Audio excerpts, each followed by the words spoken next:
all the gospel സുവിശേഷം മുഴുവൻ is a revelation of Father whom Jesus revealed. യേശു കർത്താവ് പിതാവ് ആരാണെന്ന് വെളിപ്പെടുത്തിയ കാര്യങ്ങളായിരുന്നു സുവിശേഷം മുഴുവൻ. That is why John 14:9 the Bible says, അതുകൊണ്ടാണ് യോഹന്നാന്റെ സുവിശേഷം 14:9 വചനം പറയുന്നത്, when they asked, show us the Father, അതുകൊണ്ടാണ് അവർ ചോദിക്കുന്നത് ഞങ്ങൾക്ക് പിതാവിനെ ഒന്ന് കാണിച്ചു തരണം. Jesus replied, യേശു പറഞ്ഞു, those who have seen me എന്നെ കണ്ടിരിക്കുന്നവൻ have seen the Father. അവൻ പിതാവിനെ കണ്ടിരിക്കുന്നു. Meaning the nature of the Father. അതിന്റെ അർത്ഥം ദൈവത്തിന്റെ അതേ പ്രകൃതം, പിതാവിന്റെ അതേ പ്രകൃതം. In verse 10 he says, 10ാമത്തെ വാക്യത്തിൽ പറയുന്നു, that the work you see, നിങ്ങൾ കാണുന്ന പ്രവൃത്തി Father dwelling in me is doing his work. അത് എന്റെ പ്രവൃത്തിയല്ല, പിതാവ് എന്നിൽ വസിച്ച് തന്റെ പ്രവൃത്തി ചെയ്യുന്നതത്രേ. Today, ഇന്ന് പകൽ Jesus Christ living in us does the work and the Holy Spirit assists us.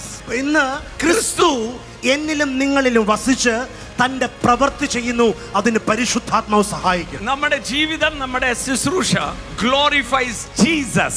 നമ്മുടെ ജീവിതം, നമ്മുടെ ശുശ്രൂഷ ദൈവത്തിന് മഹത്വം കൊടുക്കുന്നതാണ്. Why?